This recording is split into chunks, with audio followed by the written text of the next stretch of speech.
Cara awal mengenal Tuhan. Kenali sifat sebelum nama. Kajian untuk seluruh umat beragama. Saudaraku sebangsa dan setanah air, cara awal mengenal Tuhan sejati adalah mengenali sifat-sifat Tuhan sebelum mengenali namanya. Mengapa Tuhan sejati? Karena banyak manusia yang salah memilih Tuhan, sehingga Tuhannya tidak Tuhan sejati, alias Tuhan imitasi, alias Tuhan palsu. Lalu mengapa harus mengenali sifat-sifat terlebih dahulu sebelum mengenali nama? Karena nama Tuhan yang sejati mungkin saja disebut dengan nama yang berbeda-beda, tergantung bahasa yang ada di seluruh dunia. Ada yang menyebut dengan nama A, atau B, atau C, atau D, atau E, dan seterusnya. Jadi nama mungkin saja berbeda-beda, tetapi sifat-sifat Tuhan yang sejati itu pasti sama, pasti sama. Lalu apa sifat-sifat Tuhan sejati itu? Tuhan sejati harus Maha Pencipta. Ini sifat yang pertama. Jadi memiliki sifat yang Maha Pencipta. Menciptakan seluruh manusia, seluruhnya. Mencipta manusia di seluruh dunia. Mulai dari Indonesia, Malaysia, Asia, Amerika, Cina, Afrika, Eropa, Australia, dan bahkan harus mencipta langit, bumi, samudra, jagat raya, dan seluruh isinya. Semuanya itu diciptakan oleh Tuhan yang Maha Satu. Ini sifat yang kedua. Sifat yang pertama, Dia harus Sang Maha Pencipta. Sifat yang kedua, Sang Maha Pencipta itu haruslah yang Maha Satu, yang Maha Esa, Maha Tunggal, yang tidak butuh bantuan kepada apapun atau kepada siapapun. Dia juga harus mengurus semua alam ciptaannya itu setiap saat, setiap detik, tanpa istirahat, tanpa capek, tanpa kantuk. Semua Dia ciptakan, semuanya Dia urus. Tanpa lelah, Ia tanpa lelah. Tanpa istirahat, tanpa istirahat. Tanpa mengantuk, Ia tanpa mengantuk. Itulah Tuhan sejati. Kalau ada Tuhan, tetapi istirahat, maka itu bukan Tuhan yang sejati. Karena bila Tuhan istirahat, maka berkuranglah satu sifatnya, yaitu yang maha sempurna. Tuhan haruslah yang maha sempurna, tidak kekurangan satu sifat pun, yang mengurus dan maha memelihara segalanya. Oleh sebab itu tidak mungkin bagi Tuhan menjelma menjadi sosok manusia yang serba lemah dan penuh kekurangan.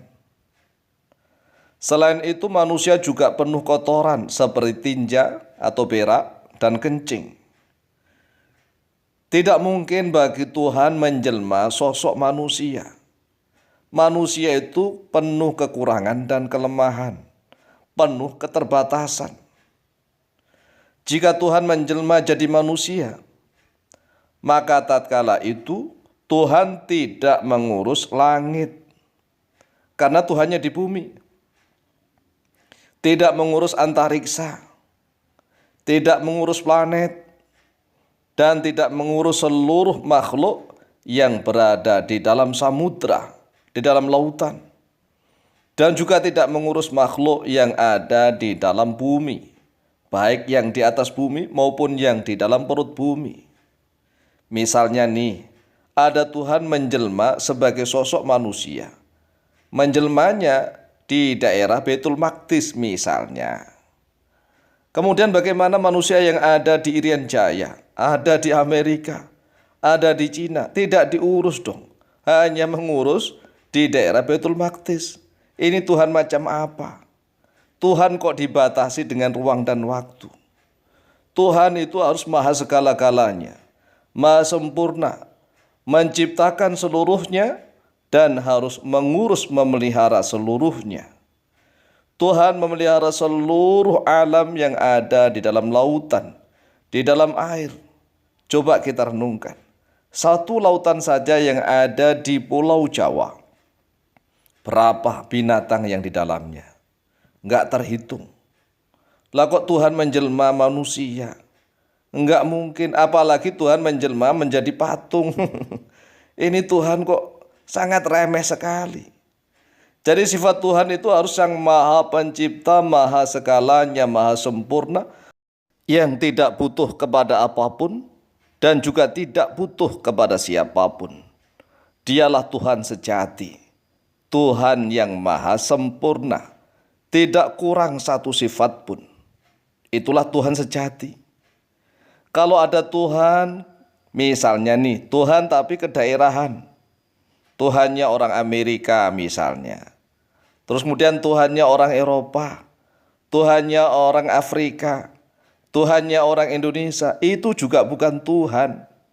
Tuhan tidak bersifat kedaerahan. Masa Tuhan kita batasi pikiran kita hanya ada di bumi. Terus bagaimana Tuhan yang ada di langit tingkat 1, tingkat 2 sampai kepada arsy? Jangan membatasi sifat-sifat Tuhan. Sifat Tuhan itu tak terbatas. Itulah Tuhan sejati. Jadi sekali lagi, apabila ada Tuhan yang pernah menjelma menjadi manusia, jelas itu bukan Tuhan. Tuhan kok dibatasi? Misalnya nih, ada Tuhan yang menjelma manusia di Indonesia.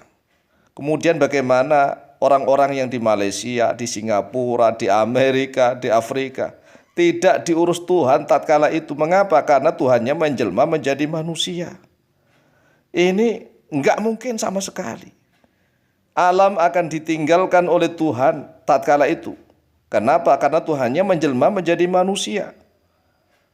Jadi alam antariksa itu akan menjadi tersia-siakan. Mungkin planet-planet akan bertabrakan karena Tuhannya tatkala itu di bumi mengurus manusia yang ada di daerahnya saja. Tidak mengurus manusia yang seluruh jagat manusia, tidak. Ini Tuhan kok semacam itu. Maka mustahil, impossible, muhal, tidak mungkin Tuhan menjelma menjadi manusia. Apalagi dikatakan Tuhan punya anak. Tuhan kok punya anak, maka tidak akan selesai-selesai.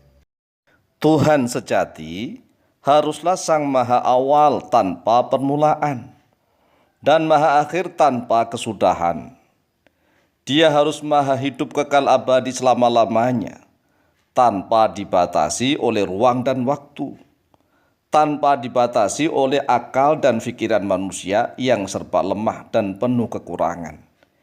Inilah sifat-sifat Tuhan sejati.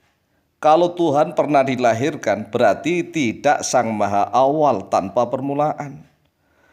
Kalau Tuhan pernah dilahirkan, juga berarti tidak akan sang maha akhir tanpa kesudahan. Oleh sebab itu, kenalilah sifat-sifat Tuhan yang sejati sebelum mengenali namanya.